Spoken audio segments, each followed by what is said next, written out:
ये मां नित्ययुक्ता उपासते श्रद्धया परयोपेता ते मे युक्ततमा मताः एकक्षरमनिर्देश्यम् अव्यक्तं पर्युपासते सर्वत्र गमचिञ्चिन्त्य कूटस्थमचलं ध्रुवं सन्नियम्येन्द्रियग्रामं सर्वत्र समबुद्धयः ते प्राप्नुवन्ति मामेव सर्वभूतहिते रताः क्लेशोऽधिकतरस्तेषाम्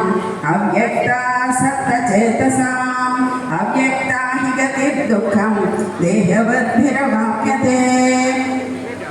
ये तु सर्वाणि कर्माणि मयि सन्न्यस्य मत्पराः अनन्येनैव योगेन मां ध्यायन्त उपासते तेषामहं समृद्धर्त मृत्युसंसारसागरात् भवामि न चिरात् पार्थ मय्यावेशितचेतसां मय्येव मनाधस्त्व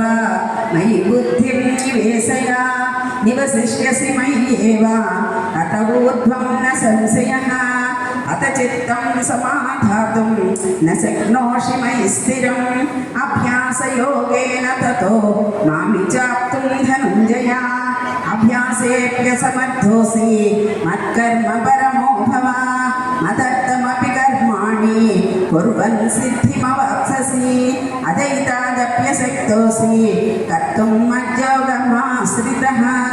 सर्वकर्मफलत्यागं ततः कुर्यात् भवान् श्रेयो हि ज्ञानमभ्यासः